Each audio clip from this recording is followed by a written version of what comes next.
சிவஸ்கந்தா ஜோதிட குருகுல இறை அடியார்களுக்கு அன்பு வணக்கம். இன்றைய பதிவு என்ன அப்படின்னு பார்த்தீங்கன்னா, நேர்கள் நிறைய பேர் குருஜியினுடைய ஒவ்வொரு பதிவுலையும் கமெண்ட்ஸில் கேள்விகள் கேட்டிருக்கீங்க. அதில் நிறைய கேள்விகள் எடுத்து வச்சுருக்கோம். ஒவ்வொன்றுக்கா இன்றைக்கி குருஜி கிட்ட பதில்கள் கேட்டு தெரிஞ்சுக்கலாம். குருஜி வணக்கம். ஸ்ரீ குருப்பியோ நமஹா, ஸ்ரீ மாத்ரே நமஹா, உம் அகத்தீசாயி நமஹா. இறையடியார்கள் அனைவருக்கும் அன்பான வணக்கங்கள். வணக்கம்மா. நம்மளுடைய நேர்கள் எல்லோருமே உங்களோட ஒவ்வொரு பதிவையும் விடாமல் பார்க்குறாங்க அப்படிங்கிறதுக்கு அவங்க கொடுக்கக்கூடிய கமெண்ட்ஸே ஒரு சாட்சி. நிறைய அவங்க உங்கள் பதிவுகளை பார்க்குறாங்க, அதை ஃபாலோவும் பண்ணுறாங்க, சந்தேகங்களை கேட்டிருக்காங்க. நம்ம ஒன் பை ஒன்னாக போயிடலாமா குருஜி? முதல் நேர் கேட்டிருக்காங்க, இந்த மாதிரி அண்ணாமலையார் உண்ணாமலை அம்மனுடைய ஃபோட்டோ ரூமில் வச்சு பூஜை செய்ய போகிறோம், அதை ஃப்ரேம் செய்யும்போது அடியில் என்ன மாதிரி எந்திரம் வைக்கணும் அப்படின்னு கேட்டிருக்காங்க. பொதுவாக அண்ணாமலையார் உண்ணாமலை அம்மனுடைய படத்துக்கு தனிப்பட்ட முறையில் யந்திரம் வைக்கணுன்ற அவசியம் கிடையாது. ஃப்ரேம் பண்ணும்பொழுது பார்த்தீங்கன்னா தர்பை, பச்சை கற்பூரம் இதை மட்டும் பின்னாடி வச்சு ஃப்ரேம் பண்ணிட்டா போதுமானது.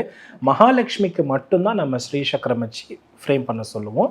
அண்ணாமலையார் உண்ணாமலை அம்மனுக்குலாம் அது அவசியம் இல்லைம்மா, ஸோ தேவையில்லை. ஸோ அடுத்ததாக இன்னொருத்தங்க கேட்டிருக்காங்க, கிச்சன்லேயும் நாங்கள் பூஜை ரூம் வச்சுருக்கோம், பட் அசைவம் சமைக்கிறோம், இது இந்த மாதிரி பண்ணலாமா?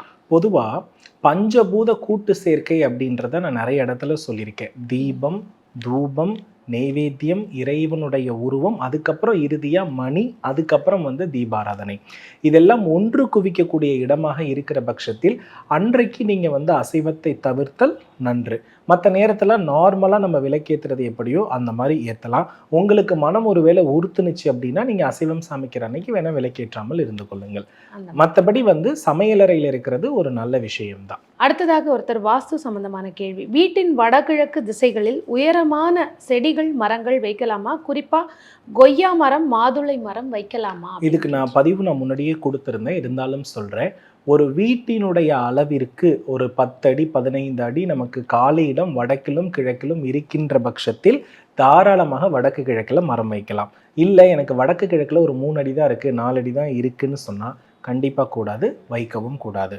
ஸோ வடகிழக்காகவே இருந்தாலும் அது வீட்டிற்கு வடக்கும் கிழக்கும் காலியிடம் எவ்வளோ இருக்குன்றதை பொறுத்து தான் நம்ம வைக்கணும். சரி குருஜி, அடுத்ததாக கேட்டிருக்காங்க, அம்மனுக்கு ஸ்வர்ணாபிஷேகம் செய்யலாமா? தயவு செய்து கூறுங்கள். எல்லா இறைவனுக்குமே அபிஷேக காலகட்டத்தில் இறுதியாக வருவது ஸ்வர்ணாபிஷேகம் தான், தாராளமாக பண்ணலாம். வீட்டை கோவில் ஆக்காதீங்க, நிறைய படங்கள் வைக்காதீங்கன்னு சொல்லியிருக்கீங்க, ஆனால் பதிகங்கள் பாடுங்கன்னு சொல்றீங்க, இது எப்படி நியாயமாகும்? இது நான் அல்ல, ஒரு அன்பர் கேட்டிருக்காரு, அந்த நேயருக்காக. பொதுவாக இந்த இடத்துல நான் பதிகங்கள் அப்படின்னு குறிப்பிட்டதை எந்த இடத்துல பாராயணம் செய்யணும்னு சொல்லியிருப்பேன்னா ஆலயத்தில் தான் பாராயணம் செய்யணும்னு சொல்லியிருப்பேன்.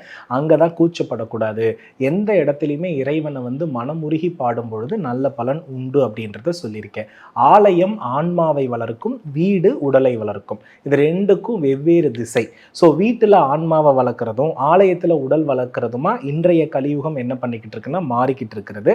ஸோ என்னை பொறுத்தளவில் வீடே கோவில். வீடே கோவில்னா எதன் அடிப்படையில்? இறைவன் யாருன்னா கணவன், இறைவி யாருன்னா அம்மா. அவங்க கணவர், மனைவி, குழந்தைகள் இவங்க கிட்ட ஒற்றுமையாக இருக்கின்ற பட்சத்தில் எல்லா நாளுமே நீங்கள் பதிகம் படிக்க வேண்டிய அவசியம் இல்லை. அதாவது சொல்லுவாங்க இல்லையா, பிரச்சனை இருந்தால்தான் கடவுளுக்கு அர்ச்சனை அப்படின்றது போல ஒரு மனிதனுக்கு எந்த அளவுக்கு இறைவனை நீங்கள் உள்ளே கொண்டு வீட்டுக்குள்ள அதிலையும் வைக்கிறீங்களோ அந்த அளவுக்கு உங்களுக்கு பிரச்சனையும் அதிகமாகுதுன்றது தான் அர்த்தம். ஸோ இல்லறத்தை தனியாக அதில் செய்ய வேண்டிய செயல்முறைகளை தனியாக பண்ணிட்டு ஆலயத்தில் போயிட்டு நீங்கள் பதிகம் படிங்க, அஷ்டோத்திர படிங்க, எல்லாமே பண்ணுங்க. ஒன்னே ஒன்று, விசேஷ காலம்னு வரும்பொழுது, மகாலட்சுமி வழிபாடுன்னு வரும்பொழுது அவளுடைய வார்த்தைகள் தாராளமாக வீட்டில் ஒலிக்கலாம். காரணம் என்னன்னா அதில் வருவது எல்லாமே பொன், பொருள், நவநிதி, கணவன் மனைவி ஒற்றுமை, இப்படிதான் வருமே தவிர வினை பயனை பத்தி சொல்ற மாதிரி எதுவுமே அங்க வராது. அதனால மகாலட்சுமி ஸ்லோகங்கள், குபேரன் ஸ்லோகங்களை எவ்வளவு வேணாலும் வீட்டுல படிக்கலாம், அதுல எந்த தவறுமே இல்லை. அது ஆசையை பூர்த்தி பண்ணக்கூடிய தெய்வங்கள். நிறைய கோபம் வருகிறது, கோபத்தை தவிர்க்கிறதுக்கு குறைக்கிறதுக்கு மலர் மருத்துவம் சொல்லுங்க. இருக்குமா, ஜென்ஷன் அப்படின்ற ஒரு மருந்து இருக்கு. அந்த ஜென்ஷன் மருந்து தினசரி எடுத்துட்டு ஒரு 5 வேளை எடுத்துட்டு வந்தா நல்ல ரிசல்ட் இருக்கும். ஒரு மாதத்திலே நல்ல மாற்றம் தெரியும். அடுத்ததாக பண ஈர்ப்பு விதி கிளாஸ் எப்போ போட போறீங்க குருஜின்னு ஒரு நேர் 2-3 பேர் ஆரம்பமாக கேட்டிருக்காங்க. இப்போ இருக்கிற கமிட்மெண்ட்டுக்கு கொஞ்சம் கஷ்டம்தான், இருந்தாலும் நான் மே மாதம் திங்க் பண்ணி வைத்திருக்கிறேன். வாஸ்து வகுப்புலாம் 2-3 இருக்கிறது, அதெல்லாம் முடிச்சுட்டு மே மாதத்தினுடைய இறுதியில் மணி அட்ராக்ஷன் வகுப்பு எதிர்பார்க்கலாம். கருடக்கிழங்கு கட்டி தொங்க விட்டதற்கு பிறகு தண்ணீர் தெளிக்கணுமா குருஜி அப்படின்னு சொல்லி? பொதுவாக கருடன் அப்படின்றவர் காற்றில் பறப்பவர். பொதுவாக இந்த ஆகாச கருட கிழங்கு காற்றை மட்டும் சுவாசித்து வளரக்கூடியது. அதற்கு நீர் தெளிக்கணும் அப்படின்ற அவசியமே கிடையாது.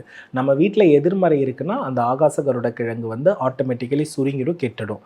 நல்லா இருக்குது வீடு அப்படின்னா அது பாட்டுக்கு தானாக வளரும். அதனால் அதற்கு தண்ணீர் தெளிக்க வேண்டிய அவசியம் இல்லை. அது காற்றில் வளரக்கூடியது. கணவரின் சந்தேகம் தீர்றதுக்கு எனக்கு மலர் மருந்து சொல்லுங்க அப்படின்னு சொல்லி ஒரு நேர் கேட்டிருக்காங்க. மிமுலஸ் அப்படின்ற மருந்து இருக்கிறது. அந்த மிமுலஸ் மருந்தை கணவருக்கு கொடுத்து வர கணவன் மனைவிக்குள்ள இருக்கக்கூடிய சந்தேக உணர்வுகளாக இருக்கிற பிரிவு சரியாயிடும். இது ஏதாவது டிராப்ஸ் கணக்கு இருக்கா? டிராப்ஸ் கணக்கு ஒரு டிராப்ஸ்லேயும் கிடைக்கும், பில்ஸ்லேயும் கிடைக்கும் ஹோமியோபதி கடைகளில்.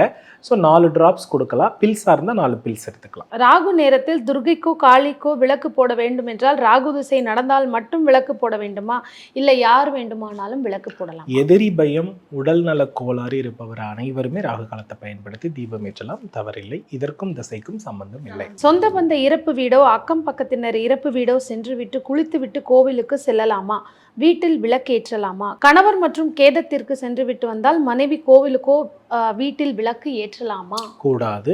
அன்றைய நாளை வந்து நம்ம கண்டிப்பாக தவிர்த்து விட்டு அடுத்த நாளிலிருந்து தான் தொடங்கணும். அடுத்த கேள்வி குருஜி, அன்னதானம் மற்றும் பிற தான தர்மங்கள் செய்ய நேரம் காலம் உண்டா? மாலை நேரத்தில் தானம் செய்யலாமா? என்ன தானங்கள் எந்த பொழுதில் செய்ய வேண்டும்? விளக்கம் தாருங்கள்னு கேட்குறோம். பொதுவாக நம்ம செய்யக்கூடிய தர்மம் வந்து உடனடியாக பலிக்கணும்னா ஜென்ம நட்சத்திரத்தில் பண்ணுறது ரொம்ப நல்லது.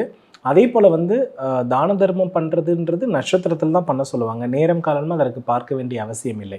ஏன்னா பசியோ ஆபத்தோ எதுவும் நமக்கு நேர காலம் பார்த்து வருவதில்லை. அதனால் நம்ம செய்யும் தர்மம் தெரியாத வழியில் வரக்கூடிய ஆபத்துக்களை இதிலிருந்து நம்மளை காப்பாற்றும். அதனால் எப்போ வேணாலும் பண்ணலாம். பெண்கள் வந்து வெள்ளி பிரேஸ்லெட், வெள்ளி அரைஞான் அணியலாமா அப்படின்னு சொல்லி கேட்டிருக்காங்க. தாராளமாக அணியலாமா, எந்த தப்பும் இல்லை. குருஜி அடுத்ததாக கேட்டிருக்காங்க, நமக்கு உகந்த நட்சத்திர அதிபதிகளின் ஃபோட்டோக்களை நம்ம வீட்டில் வச்சு வழிபடலாமா? பொதுவாக இதை வந்து ஒரு சின்ன படமாக நம்மளுடைய புத்தகத்திலேயோ அல்லது மொபைல் டிஸ்பிளேலையோ வச்சுக்கிறது நல்லது.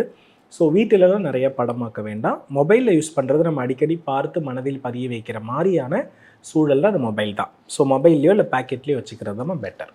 ஓகே, நீங்கள் வந்து நிறைய குறியீடுகள் சொல்கிறீங்க. இந்த குறியீடுகள் எல்லாம் உடம்புல டேட்டூவாக குத்திக்கலாமா? அந்த சிம்பிள்ஸ் எல்லாம் இல்லை, அதாவது நிச்சயமாக அந்த மாதிரி நான் ஒத்துக்க மாட்டேன். ஏன்னா டேட்டூ அப்படின்றதே கேதுவை வந்து அதிகரிக்கும். ஸோ அதனால் அது வந்து நிச்சயமாக வேண்டாம். ஸோ இந்த மாதிரி பார்த்துட்டு இருக்க நேர்கள் உங்களுக்கு என்ன சந்தேகங்களோ நீங்கள் கமெண்ட்ஸில் சொல்லலாம். அது மட்டும் இல்லை, இதை தாண்டி ஏப்ரல் 27லேருந்து மே 1 வரைக்கும் 5 நாட்கள் பிரணவ வாஸ்துவினுடைய வாஸ்து வகுப்பு நடைபெற இருக்கு. அதில் வாஸ்துவை தாண்டி ஜோதிடம், இந்த மாதிரி நிறைய சந்தேகங்களுக்கும் உங்களுக்கு வந்து பதில் கிடைக்க தயாராக இருக்குது. அதே மாதிரி பிரணவ வாஸ்து அப்படிங்கிற ஒரு தனி சேனலே வந்து குருஜி உருவாக்கி இருக்காரு. சேனலுடைய லிங்க் வந்து டிஸ்கிரிப்ஷனில் கொடுக்கப்பட்டிருக்கு. சப்ஸ்கிரைப் பண்ணிக்கோங்க. வாஸ்து சம்பந்தமான எல்லா சந்தேகங்களையும் கமெண்ட்ஸ் மூலமாக கேட்கும் பொழுது உங்களுக்கான பதிவுகள் கொடுக்கப்படும். அருமையான பதிவு குருஜி. இன்னும் நிறைய சந்தேகங்கள் இருக்குது. அடுத்தடுத்த பதிவுகளில் நேயர்களுடைய அடுத்த சந்தேகங்களுக்கு நம்ம தீர்வு கொடுக்கலாம். நன்றி குருஜி. நன்றிமா. வெற்றிவேல் முருகா.